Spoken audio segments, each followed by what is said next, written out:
Welcome to Free Dive Live with Ted Hardy, episode number 12. My name is Ted Hardy. I'm the founder of Immersion Freediving as well as freedivingsafety.com. If you had not visited freedivingsafety.com, you definitely should. It's a free online resource that goes over the risks of the sport. I cover the truth about blackout. Go over to get really in depth with the fatality numbers. I'm not going to sugarcoat anything. There's definitely risks associated with the sport and things you need to do in order to be safe. Go over are you breathing in a way that would increase or decrease your risk of having an issue? Are you overweighted? How can you test that? I'll also go over what to do if your buddy were to have a loss of motor control or blackout. So if you saw it, you would know actually what to do and how to save that person. And you can see all of that at freedivingsafety.com. Now, I know from being in this industry for 10 years that safety is kind of boring and people are like, whatever, I don't care about not killing myself. They just don't seem to care. I'm going to go after your wallet.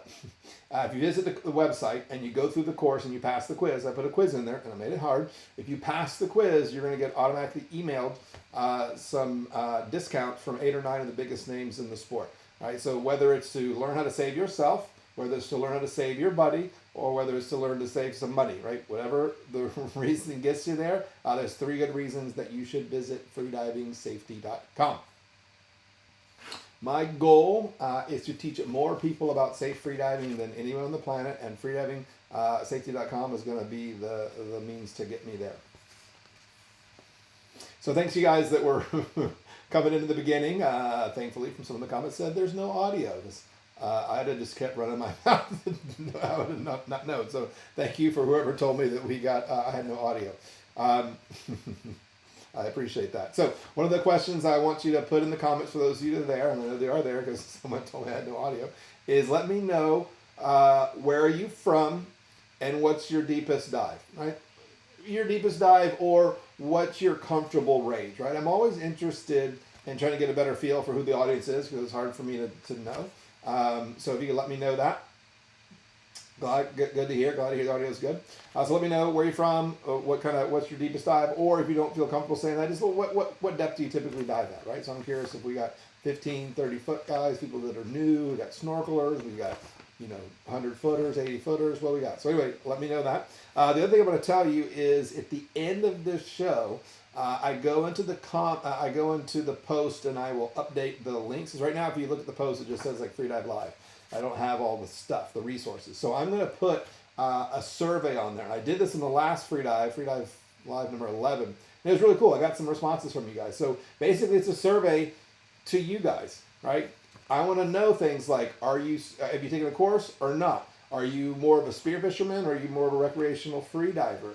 And I go through and I ask what it is you want to see out of this show, right? Because in essence, I do this show for you guys. And so one of the final questions is, what do you want me to do more of? What do you want me to talk about, right? Because I don't want to run the show and talk about stuff that people aren't interested in, right? So you're the people that are watching. So what better way to find out what you want than to actually ask you? Now, for taking the time to go through and just answer a couple questions and then give me your feedback on what do you think I should do, I'm going to give you, I don't have them here, dang it. I'm going to ship you out some freedivingsafety.com stickers. They're brand new. No one else has got them. So if you're in the United States, anywhere in the United States, I'll ship them to you for free, right? I just need your address to ship them to. If you're outside the United States, I'm not shipping them. But if you're inside the U.S., that's the way to get some free stickers shipped to your house just for taking the time to let me know a little bit on how to improve the show. Fred Meyer, very cool. Good to see you, buddy. Corbin's awesome. I love watching your videos and pictures of Corbin. All right. So today I'm going to be discussing 3 of kind of the biggest objections that I get to freediving. What I mean by objections is almost anyone thinks freediving is cool. How could you look at freediving and be like, oh, that's lame, right? The only reason you might think it's lame is you think you can't do it or you can't do it, right? But most people, they look at it and they're like, man, that seems pretty cool, but, and then, all sorts of things come after the but, which says that they can't, they believe that they can't freedive. So I'm going to go over this stuff with you. And what I hope is maybe if you're listening, you're wondering about maybe you can or can't do things. I hope this encourages you that you could free dive if you wanted to. But more importantly, you probably, if you're watching the show, you probably are a free diver. And you probably have encountered this when you show them the video of you free diving, you're talking about that you're going to be going free diving, you're taking this free diving course, and you've probably heard the things that I'm going to say, and now you are going to know how to overcome those objections. Because people just, they don't get it, right? So hopefully this will be helpful for you. So, one of the most common issues that I get is they say, Ted, I've seen those freediving videos. It looks super cool. Right? That looks awesome. I would love to do that. But I can't hold my breath. I can hold my breath for like 30 seconds, right? I look at the stopwatch of 30 seconds. I feel like I'm going to die, right? I'm like, oh my God, I don't ever do that again. Right? So most people, right? They can't, Joe Blow off the street. Like Joe Blow off the street. You ask them, I'll give you $100 if you can hold your breath for 2 minutes. They can't do it. They can't do it, right? They can hold that. Joe Blow off the street is 30, 45 seconds, and then at the end they're going to go, oh my God, oh that was terrible. And they think they almost died. Because their body almost does think they almost died, right? Because you have to understand, normal humans do the following. Breathe in, breathe out. Breathe in, breathe out. Breathe in, breathe out. Breathe in, breathe out. And they do that for 70, 80 years, and they never stop. They never stop. In, out, in, out, in, out, in, out. And all of a sudden, when they go, and they stop, their body goes, what the hell are you doing? You breathe out, and then you breathe in. You don't just stop. Like, what? Right? And so the body goes haywire, right? Everything just feels terrible. Right? Now, in a freediver, especially a trained freediver like myself, when I take a breath and I stop breathing, my body immediately starts doing all this awesome stuff to help me hold my breath, right? So one of the reasons Joe Blow can't hold his breath is his body is actively fighting against him, right? So one of the things that, you learn is you learn how to make the body work with you instead of against you. Cool. So, buddy, let me know how the video's going. I made some upgrades I got a new cable modem, upgraded everything I could in Comcast to make sure the stream run a little smoother. The last time I did it, it was really choppy. It was really annoying. I looked at it and terrible. The audio was great, but it was definitely jumpy. So I'm hoping this is going to fix it. I'm looking at my window, and it gives me a color code on how good the stream is. It is mostly green. So hopefully this will be better than previous episodes. Okay, so most people will tell you or tell me that they can't hold their breath. Right? And so that's fine. Anyone could. Anyone could hold their breath with some minimal training. So I'll give you the best example of this I've ever seen. DEMA. DEMA is the largest scuba diving trade show in the United States. And they do it every year between Vegas and Orlando. It kind of goes back and forth. I think now New Orleans is going to be. It's going to be like a triangle with all three of them. But basically cycle through once a year. It's the biggest scuba show in the United States. Awesome. Super fun. I love going to DEMA. I got my start in the scuba world. And it's so cool to go there and see everyone that I still know in the scuba world. It's also cool because every time we go to DEMA, the freediving section gets a little bigger. We were the oddballs forever. Right? And now I have to laugh. It was like, what was it, 3 or 4 years ago or 5 years ago, SSI, one of the big scuba agencies, says, we do freediving. And everyone's like, huh? What the hell? And so all the scuba agencies were like, oh my God, what are these people doing? And they all said, let's just watch and see what happens. See if they kill anyone. See if anyone signs up for the courses, right? And the SSI freediving program took off. And then like the next year, right, Patty's like, we do freediving. And then all the entities are like, we do freediving. We do freediving. Now they're all scrambling to get on the freediving bandwagon, which I think is so funny because we've been doing it for a long time. But even the scuba agencies are all seeing that freediving is popular, which is great, right? We're getting more people in the sport. The sport's growing, so that's super cool. So I was at DEMA, and this was maybe my first year at DEMA as a freediving instructor, so this was 9 years ago. One of the guys that was in this demonstration was Wes Gruber. So what happened is we did PFI had a big pool. Well, not PFI. DEMA provides a gigantic pool. So the scuba guys can try out the latest regulator or BC so they can put the gear on and hop in the pool and play around in the pool. And so we rented it out to do a breath hold demonstration, right? So I was running this breath hold demonstration. So I got 8 folks. And I said, all right, everyone gather around, gather around. I said, all right, let's see who can hold the breath the longest. 3, 2, 1, and I hit the stopwatch, right? And they all held the breath, right? The longest one, 47 seconds. Oh God, oh God, oh that's awful. I feel like I was gonna die. I don't want to do that again, right? So 4 out of 8 folks, 47 seconds was the best. I spent 15 minutes with them. Not 3 hours, not 27 hours. My entry level course was 27 hours long. I spent 15 minutes with them. And I had 6 of the 8 people do a 3-minute breath hold with 15 minutes of training. Right? People had no freediving experience. Right? And so I always try to tell people, there's no reason you can't anyone can hold their breath for 2 minutes, right? As long as you get a reasonable amount of fitness and there's not something crazy wrong with you, anyone can hold their breath for 2 minutes, right? With some training.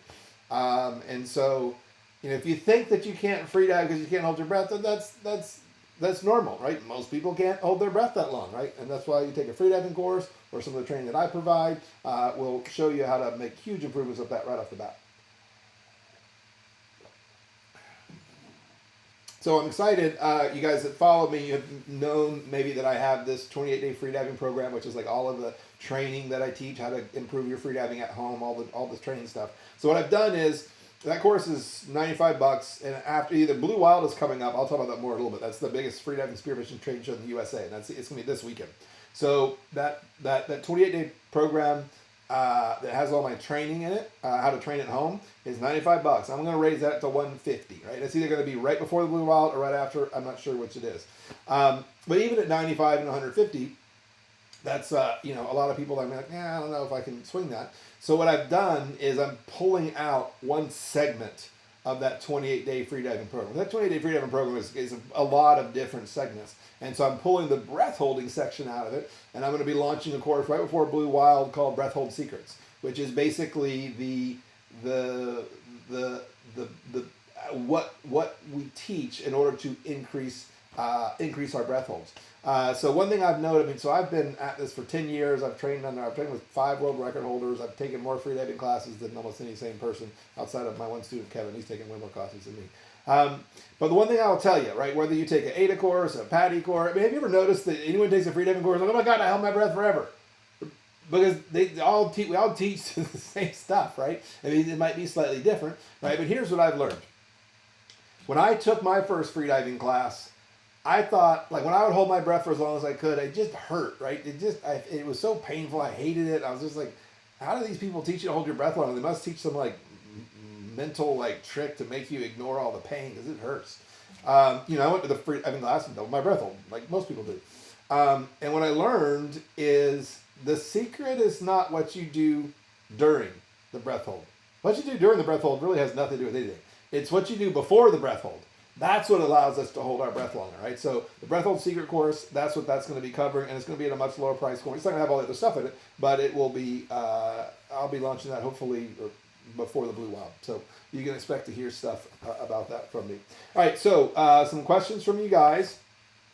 If you guys have questions, put them in the comments. At the end of the show, I will pick 1 or 2 questions and go over those. So if you put them in there, and don't be shy. I mean, here's what I always tell people. Like, look, I mean, maybe your best buddy is a freediving instructor with 10 years of experience, but probably not. So I would imagine you've got to have some question about freediving, and now's your chance to get it answered, right? So put your question in the comments, and towards the end of the show, once I've gone over everything, I'll scroll through them all, and I'll pick a couple to go over. So if you have questions, put them in the comments. Anyone in here going to Blue Wild? I'm also curious if any of you guys are going to be there. So I'll bring up Blue Wild.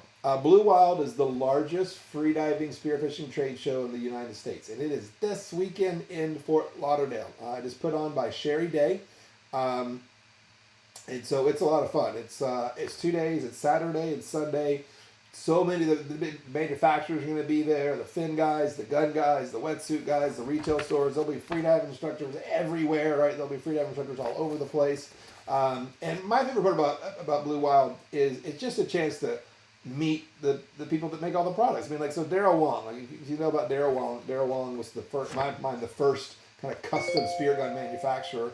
And he basically, in my opinion, created that entire industry, much like, in my opinion, Kurt created the freediving instructional industry. But Daryl Lung's there, right? You can go up and talk to him and shake his hand. He'll talk about his guns. It's so cool. So a lot of the big names in the sport are there. But another really cool reason, it also is cool because it's a consumer show. Like DEMA, like if you're just a regular Joe, you can't go into DEMA. You have to be a scuba professional, owner, dive shop, that kind of thing. But so this is a retail show. I mean, to customers, so you can go in there. You can, and there's tons of places that have awesome deals on things, so you can go and buy all your gear, get discounts on them. So it's cool. I think one of the coolest parts about the Blue Wild, as I'm an education guy, right? I think I place a lot of value on education, is they have speakers all day, Saturday and Sunday, right? They've got a main stage where they have presentations, and they've got a workshop area, which is kind of smaller, where you do more hands-on stuff. I've been a presenter there for, I think, 6-7 years in a row. So I'll be doing a presentation on breath hold secrets, right? So I'll be going over ways to improve your breath hold, and that's going to be Sunday at 3 o'clock. So if anyone watching, you guys can be in Fort Lauderdale. I mean, love to come by the booth, say hello, tell me you watch the show, and if you want to hear that presentation, I'll be giving it'll be at 3 o'clock, and that's going to be in the workshop area, right? But I hope to see some of you guys at the show. Good, glad to hear you're going to try to make it down here. Do me a favor, if you enjoyed the show, hit the like button, right? Because when Facebook, when you hit that, right, the more people that hit that, Facebook says, all right, this guy must be interesting, and then they show it to more people. So if you enjoy the show, if you go to Blue Wild, hit the like button for me.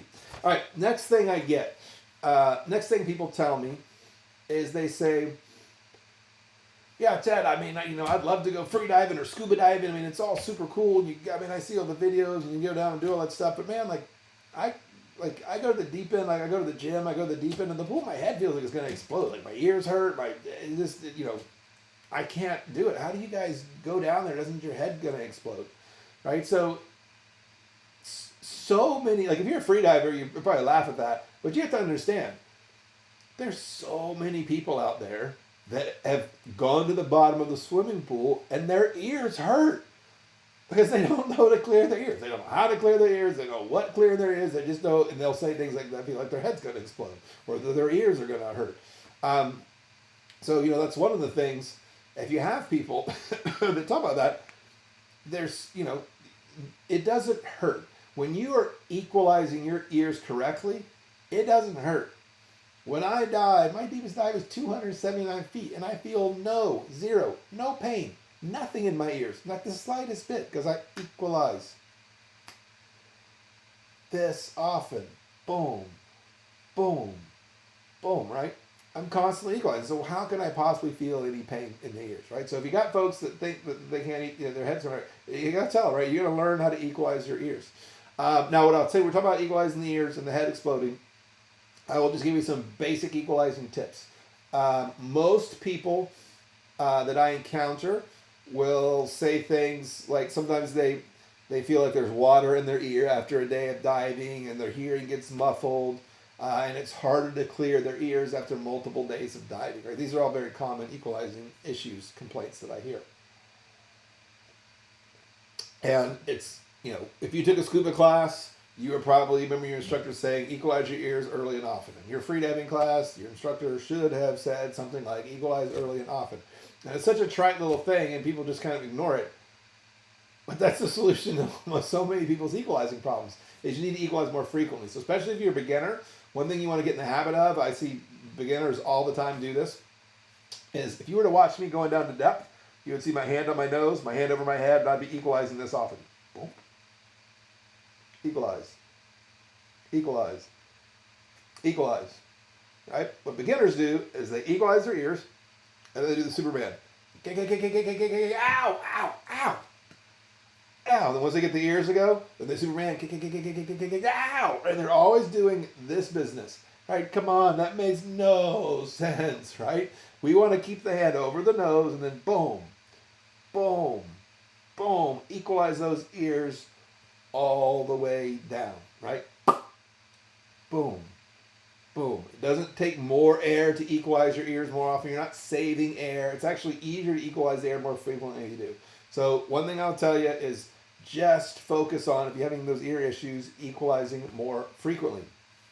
Now, the other common equalizing issue. So that's kind of like what I just addressed is people that really have no idea, right? They just know their ears hurts and they think that you have like your ears are amazing because they don't hurt.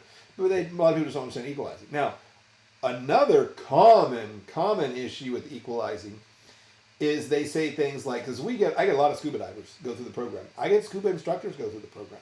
I've had multiple scuba instructors, probably more than 5.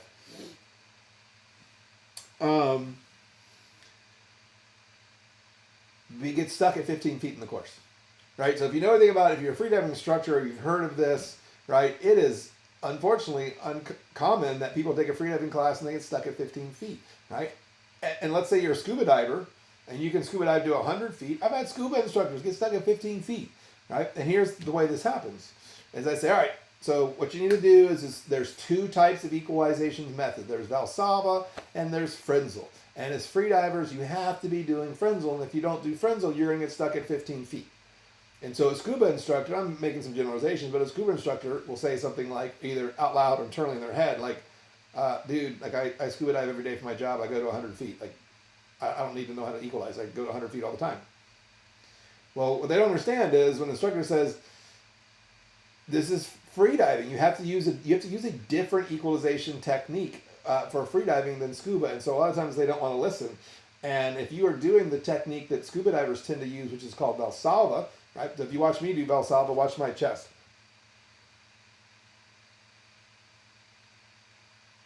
And you see my chest squeezing. Valsalva is when you use your stomach and you compress the air that's in your chest and you shove it up in your ears. That technique works okay for scuba. Stuck at 15 feet is a freediver, right? So freedivers have to use Valsalva. When you watch me do Frenzel, you watch my throat. Notice my chest isn't moving at all, right? So what I'm getting at is there's so many people, scuba divers, that say they tried freediving, but they can't get past 15 feet, and so they just quit, right? I know so many people that just will just go, oh, well, my buddies can all freedive to 40 feet, and that works for them, but it doesn't matter how hard I equalize, it doesn't work. So there is a very specific, particular method of equalization that we need to use for freedivers. So if you find that you're stuck in that 15 to 30 foot range, the other thing that we know is you would say, Ted, it's all the way down, it's always hard, but as soon as I turn around and head to the surface, then I can equalize no problem. Then absolutely that means you're doing a Valsalva. So if that sounds like you, I do have an online course that goes over how to switch from Valsalva to Frenzel, and when I'm done with the presentation, I'll put a link to that. So if you know someone who struggles like that, there is a way to fix it, right? It's very easy to fix, but just unfortunately a lot of people don't understand that difference and they just get frustrated and they quit the sport. All right. So those that are tuning in, so if you got questions for me, put them in the comments and I'll go through, and I've already seen some in here. But if you have questions, I will answer those at the end. The other thing for those that are tuning in, I have I'm really excited. I created a survey. So when the presentation's done, I'm going to go and put in the post some links to things that I mentioned. I'm going to put a link to the survey. So the idea of the survey is I'm going to be asking you what do you want this course to be, and what do you want this show to be, right? I'm going to ask for your input. What do you like? What do you don't like? What should you do more of? Because there's no better place to find out what they want than to ask you guys, because you're the ones that are watching the show. And if you take the time to go do that, just a couple questions. There's a place to put your address in the bottom. And if you live in the United States, if you live outside the United States, inside the United States, and you give me your address, I will ship off some freedivingsafety.com stickers to you. All right. Third objection that I get when it comes to, yeah, Ted, I see freedivings, it's awesome, but I'm just, these freedivers you guys are just superhumans, right? Like, you guys got super big lungs, you're super fit, right? I'm just a normal human. I can't possibly hold my breath for 2 minutes. I can't possibly freedive down to 50, 60 feet, right? So they think that the freedivers are special. And we're not, right? I mean, I'm going to show you a video of one of my students, Chris the Brit, right? He traveled 7,000 miles to come take a course from me, and he's a big dude, right? He is not an elite athlete, right? And he breezed through the course, 66 foot, no problem. Then he did 2.5 minute breath holds, right? So if you know anything about me, um, if I can be good at freediving, anyone can be good at freediving, right? So what I like is, when students come see me, I joke about in class. I've got a body built by beer, bourbon, and barbecue. If you follow me on Instagram, you probably see me. I use the hashtag freediving barbecue guy, right?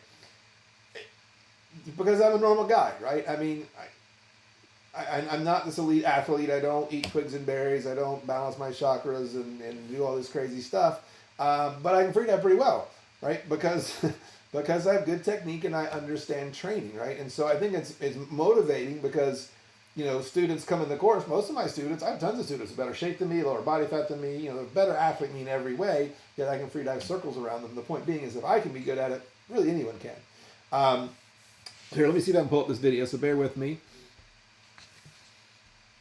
All right, so bear with me as I try to put this video up.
All right, sorry about that.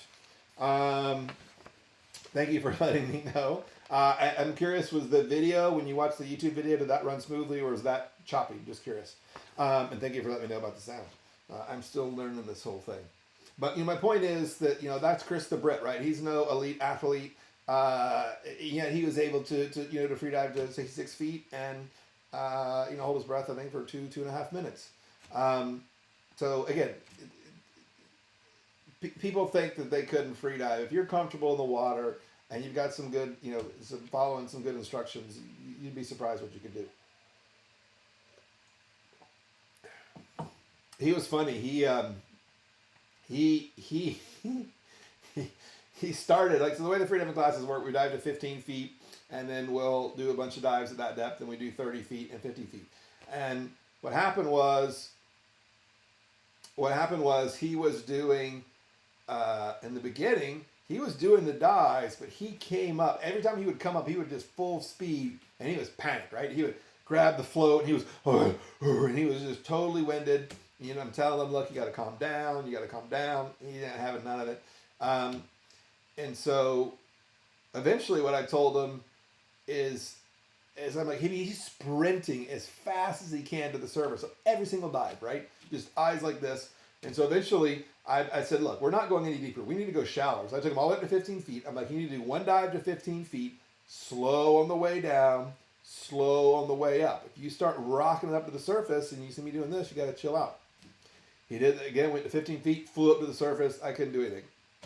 Finally, the second time, he, like, the light bulb goes off, he goes down slow, he comes up slow, he hits the surface, does his recovery breath, and he's got this smile on his face, and he goes, man, freediving is so much more fun when I don't feel like I'm going to die. I'm like, yeah. Surprisingly, it's a lot better, right? And so eventually, once he had that moment, he was then able to do 30 and 50 and then 66 feet, and he didn't feel like he was going to die, which certainly makes freediving a lot more enjoyable. But I love Chris, because if Chris can do it, anyone can do it. Basically all you need to do is be comfortable in the water. If you're scared of the ocean and you're scared of being in the water, freediving isn't going to get sorted until you get that fixed. But as long as you're comfortable in the water, it will work. All right, so I'm going to go through and look at these questions. I'm going to try to shorten these shows down, especially just because of my voice. I had to cancel most of the shows last week. I'm still sick and my voice is getting a little scratchy. But I'm going to go through and look at the questions, and I'll answer some of those, and I'll wrap it up. So if you got questions, now is the time.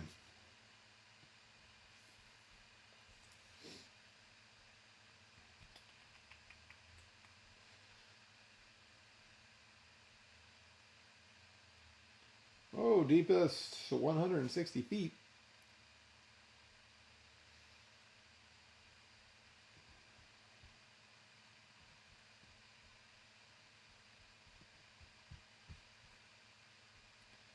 All right, so I am unfortunately missing some of the questions. I saw some go by.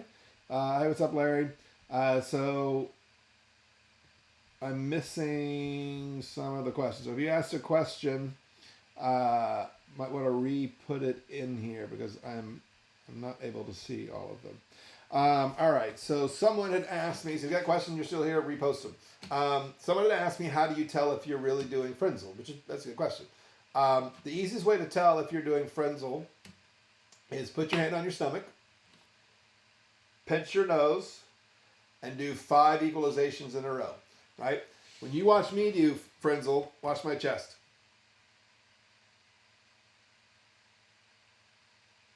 There's no movement. When I put my hand on my step, when I do put my hand on my chest and I do 5 equalizations, nothing movement. I feel nothing, nada, zero, not a little bit. I tell the students all the time, if you want to do it, make sure that your stomach's not moving. And then when they come into class, I'm like, are you doing Frenzal? And they go, yeah, I'm amazing equalize. And I feel their stomach, and I can see their stomach moving. And they're like, oh, but it's only moving a little bit. And I said, not what I said. I said, your stomach has to be moving none, zero, nada, not at all. If you're doing Frenzal properly,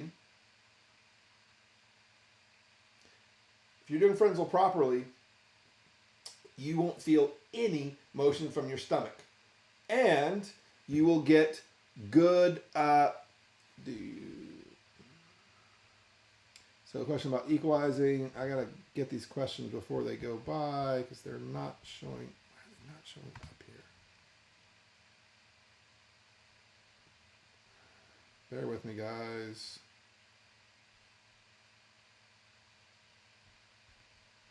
All right. So someone asked me a question about.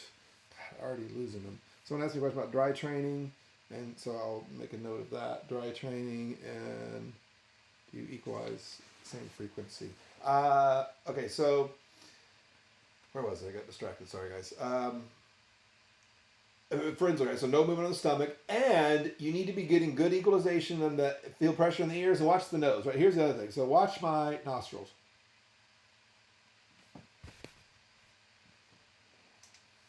Right, watch the nose. See that good pressure, right? If your stomach isn't moving and you're getting that good nostril flare and you're getting good equalization, that's Frenzal, right? If your stomach's not moving, but your nostril's not flaring good and you only feel, you're like, well, I feel a little something, that's what we call weak Frenzal, and that's not going to cut it, right? So again, if you're having issues with Frenzal, I'm going to put a link to that program. I've taught 500 people how to switch from Valsalva to Frenzal. If you got equalizing issues, that's what you need. So I'll put it in there. So let's see. Someone asked me something about flooding the sinuses. Absolutely not. Flooding the sinuses is insane, right? So I don't know anyone that does that anymore. Flooding the sinuses is you're like drowning yourself, like you're letting water go up your nose so it goes in your sinuses. You don't have to, that's crazy, right? Not to mention that the bacteria that's in the water will go in there. That makes no sense. No one does that anymore.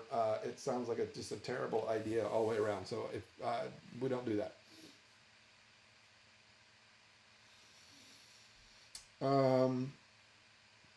Do I equalize the same frequency all the way down? Basically, I mean, when I get, for the first 40 meters from 0 to 130 feet, yeah, I'm equalizing boom, boom, right? Every other kick, every 5 seconds, whatever you want to call it, all the way down. Now, as a competitive freediver, when I'm diving to 85 meters, then no, I'm waiting a little bit more time between equalization because the way the pressure works, you don't have to. Okay. Someone had asked a question about, do dry training work? Do tables work? Yeah, so dry training is extremely effective when done correctly. So that's actually the program that I have, the 28-day freediving transformation program, lists the 5 single best dry land training exercises that I know of. And here's what's awesome about dry training. I mean, look, if you live at the Blue Hole and you can wake up and like William Trooper does, and go to the Blue Hole and then do a dive every day, then that's the best training there is, right? But most people don't have easy access to freediving and spearfishing every day, right? So that's why dry training is so powerful, is because you can do it at home. You don't need to go to the pool. You don't have to, have to deal with a lifeguard saying you can't do it. You can do it at home. So what the program goes over is it's a little different than your traditional tables. I have 3 specific breath holding exercises that I'm going to tell you to do. Right, so the program it's 28 days. People always get confused. Once you purchase the program, you have access to the videos forever. But I'm going to outline your workout for the next 28 days. I'm going to tell you to do 3 specific breath holding exercises a week. Each one is different because I'm trying to address the specific weakness that you have. So you get 3 different breath holds exercises. 2 of them are not fun. You're not going to like me. One of them is, in fact, it's not that bad. Like, one of them is actually not that difficult. It's in fact easy, and I do it on purpose to work on learning how to minimize and delay your contractions. It's pretty cool. And then I'm going to give you 2 stretching exercises, right? So basically, you're going to be doing 2 hours a week of all the dry training that I recommend. You've got, and then you get 2 days off, right? So it's 3 breath holds a week, and you got stretching on the other days, but it ends up being 5 days a week with 2 days off. The program, you get access to a private Facebook group and that's really my favorite part of the program. Every day, people are going in there. Some of the guys are actually in here. I don't know if they still are, but every day they're going in there. They're promoting day 1. Here's what I did. Day 2. Here's what I did. So all the students are watching, encouraging each other. And then you have questions. I'm there to ask them. So the first thing I do every morning is I have my coffee and I go into the Facebook group and I answer all the folks' questions. Other thing you get, which is super cool, is you get access to Noob Spearo's 99 Spearfishing Tips, which is an ebook that they created. I think it's like $25 or $22. But it's included in the course for free. There's an interview with Jeremy Gamble that's super cool. You get a calendar, which you can print out and stick on your refrigerator. So every time you're at your refrigerator, instead of getting a beer or bonbon and staring at your face, you're supposed to be doing the workouts, right? So yes, the answer, yes, dry training, when done correctly, is extremely effective. But this is a little different than your traditional tables that you might have seen. And that course is $95.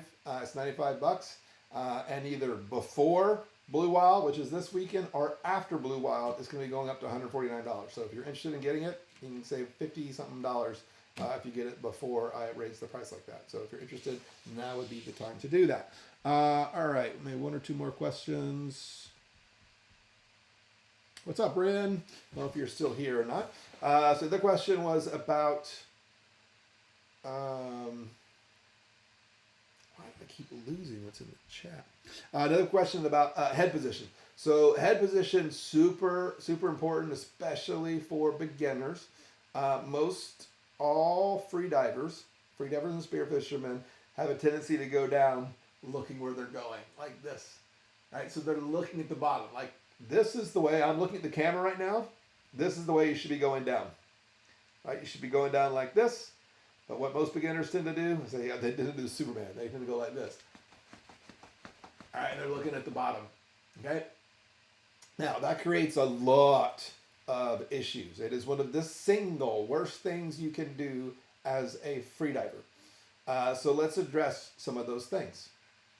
The first reason you want to stop that, if you're one of those people that do that, is if you insist on continuously looking where you're going as you're diving deeper and deeper and deeper, you are putting yourself at risk for getting a lung or a tracheal squeeze, which is bad. You're actually coughing up blood. It sounds bad because it is bad, right? You don't want to be getting squeezes, right? Now let me explain why you are more at risk of getting a squeeze. And especially the deeper that you go, the more that you're going to be at risk if you continue to do this. So when I look straight ahead, right, looking at the camera, which by the way is exactly how I should be freediving, this is what you should want, listen to the sound of my voice. It sounds completely normal. The way my voice sounds the whole time I've been doing this. Yet as soon as I start to look to the surface, oh, my voice sounds a little bit funny. Oh my God, where's the bottom? Am I there yet? And then I bring my voice, I head back down, and my voice sounds normal again. And then when I look at my students are going, oh my God, where's the plate? Am I there yet? Holy crap! Oh my God, am I there yet? And then, right, because they're looking like this, right? So you can clearly see my voice changes when I look up at the surface, right? And here's why. My trachea is semi-rigid, right? So it's not very flexible. It's like, it's cartilage, right? So it's semi-rigid. It's got some flexibility, but not much. And when I look straight ahead, which is the way it should be, my trachea is this big.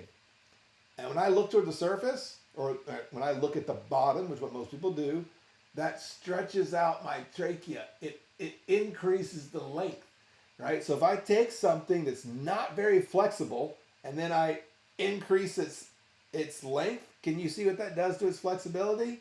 Yeah, it makes it less flexible, right? So you're more like, so you could cause a tear, right? A bleed, right? You're actually going to cause a tear in the trachea, which is going to start bleeding, and that's why, and then you're coughing up blood, right? This is a problem because that tear, if you get a tracheal squeeze, it's going to leave a scar there, right? And I've got a tracheal squeeze, and I had an issue with it for a long time. It's right here. I still to this day know where mine was. I could put my finger down my throat if I didn't vomit, and I can point right where it is. Right? It's right here. And the problem with that is it's scar tissue, and it heals over. It heals, and now it's weak. It's not as weak as the other area, so you're more prone to continually getting squeezed and squeezed and squeezed. I just had this guy, there's a guy on Facebook, and he's a 40-meter diver, and he's talking about how I get squeezed all the time, and he's like, every time I go diving, I get squeezed shallower and shallower, and that's the only question I asked him. I said, how long do you take off between squeezes? He's like, well, if it's a little squeeze, I just take a day off, and I'm just like, yeah, the reason you're squeezing yourself out of the sport. So anyway, I'm not here to get the whole thing on squeezing. But so understand this. Reason number one, you don't want to look where you're going, is you're going to increase the likelihood that you're going to get a lung or tracheal squeeze, which is bad. So we want the head in position. That's reason number one. We don't want to look where we're going. Reason number two, we don't want to look where we're going. It makes us go down at angles. If you ever watch a lot of freedivers and spearfishermen, especially people that are newer, right? They go down at a 30-degree angle, right? If you want more, do you want more bottom time? Yeah. Go down straight. Done. More bottom time. If you go down at an angle, it takes you extra time to get down there, and it takes extra energy to get down there. We want to go down straight like a laser. I don't care if you're a spearfisherman, a photographer, underwater basket weaver, underwater meditator, whatever you do underwater, we need to go down straight so that we save time and we save energy. When you crank your head like this, right, it makes you go down at an angle. Now you're going, okay, but why? Why does it do that, Ted? I'll show you. If you had a perfect kick, it would look like this. What I mean is this kick, wouldn't you agree, it's symmetrical. The kick is going equally forward and equally behind my body, right? Notice how my hands are basically going to the same spot, right? That propels you straight down, right? Straight down, because the kick is symmetrical. Do you understand if I kick like this? Do you understand that does not kick me straight down? Where does it propels me this way. Does that make sense? This propels me down. This propels me in an angle, right? When you look where you're going, you rotate your pelvis, right? And it makes you go like, so if your kick was normal, if you had your kick in the good position, it would be like this. But then when you rotate your head, when you have your head cranked, it rotates your pelvis, and now you're kicking. I can't do it, but you're kicking like that, and it's going to make you go down at an angle, right? So like cranking up the head makes you go down at an angle. Reason number 3, we don't want to look where we're going. Reason number 1, increased risk of squeeze, right? Cough up blood, that's bad. Lung squeeze, bad. Reason number 2, it makes us go down an angle, bad, right? Because it's wasting time and energy. Reason number 3, what limits most people's ability to dive to depth is almost always equalization. In my entry-level course, if the people can't do Frenzel, they're stuck at 15 feet. They can do Frenzel, they're going to get to 66 foot. In my intermediate class, a lot of people get stuck around 80 or 100 foot. Why? Because they can't equalize anymore, right? Because they have to use advanced strategies of grouper calling and pulling up air. And that's another thing I'm going to be adding into my equalizing course, kind of that mid-level equalization struggle. So I'll be adding that in. But so, yeah, people get stuck there. You look at competitive free divers, people that are diving past 150 feet. What typically limits how deep they can dive is how deep they can equalize. My competitive career for about 4 years was limited by how deep I could equalize to. I remember when I used to go down to 200 feet, or I think it was 170 feet, and I could sit there, and I just couldn't equalize anymore. I'd have a temper tantrum. I'm just like, it didn't matter how hard I tried, I couldn't go anymore, right? Until I learned how to do a proper 3-stage mouth fill that I learned from Sarah Campbell. Then once I got that sorted out, then I had no problem. My deepest dive was 85 meters, and I still had no issues equalizing because I understood the technique. But so anyway, what I'm getting at is equalizing is what limits most people. So when you crank your head like this, you're going to make it more difficult to equalize. And that's the thing that wrecks the most people, right? So when I have my head this way, the way I should, there's a straight path to the eustachian tube. When I crank my head like this, I create a bend in that eustachian tube, so it makes it harder for the air to go around, so it makes it more difficult to equalize, right? So we want to have good head position so we don't increase risk of lung and tracheal squeeze, so we go down straight like a laser, and so it makes it easy to equalize. All right, so that's it. I'm going to wrap this puppy up. I will be back probably Tuesday, Wednesday. So 7 p.m. Tuesday, 7 p.m. Wednesday. So if you've stuck around for this and seen this part, here's what I know. You must enjoy the show. You must be learning stuff. So here's the thing. When I shut this thing off, give me 3 to 5 minutes, and I'm going to put some links in the post. And one of the links I'm going to put in there is to the survey, right? So I can find out who you guys are. What do you want? And there's a part in there where I'm going to specifically say, tell me what you want to do in this show. What do you wish that I did? Right? And guess what I'm going to do? I'm going to look through all that stuff. And if you guys tell me, if everyone's saying, I wish you did this, guess what I'm going to do? I'm going to do that, right? Because I do the show for you guys. So if you can take the time to do that, that would be awesome. I would really appreciate that because it's hard, for me to figure out what you guys, I ask you guys where you're from, and like someone was like this and go off the screen. And so it's hard for me to really understand who my audience is. So if you could do that, it would be awesome. And here's the other thing I would tell you to do. If you enjoy this show, if you enjoy what I do, the single best thing you can do is share this video, right? Now, here's what I'm going to ask. I'm going to be very particular, right? Especially for Facebook users, right? When you hit share, it like pops it up on your feed. And people are like, oh, that guy watched, and they don't know me. They just see me talking like or whatever, right? If you hit the share button and then take the 30 seconds to be like, this show is awesome. If you're a free diver, you should check this guy out. It's super educational. It's on, every 7 p.m. on blah, blah, blah. Because if you think about the social media stuff, everyone shares stuff. And it's so hard to get people's attention. But people don't know me. If you share it to your friends, they don't know who the hell I am. They know who the hell you are, though. And so if you share it and you tell them why they should watch the show, they're going to watch it because they value your opinion. They don't know me. Right? So if you could do that, that's the single best thing you can do to promote the show. So I hope to see some of you guys at the Blue Wild this weekend. So it'll be at the Fort Lauderdale trade show. I'll have a booth there. Obviously, would love to see you at the booth. I'm doing a presentation at 3 o'clock on Sunday on breath holding secrets. So hope to see you. Hope you enjoyed the show, and I will be doing it Tuesday and Wednesday, and hope to see some of you guys at the show. All right, thanks, and dive safe out there. It's not even that hard because you can go to freedivingsafety.com and learn how to not kill yourself for free. All right, see you guys.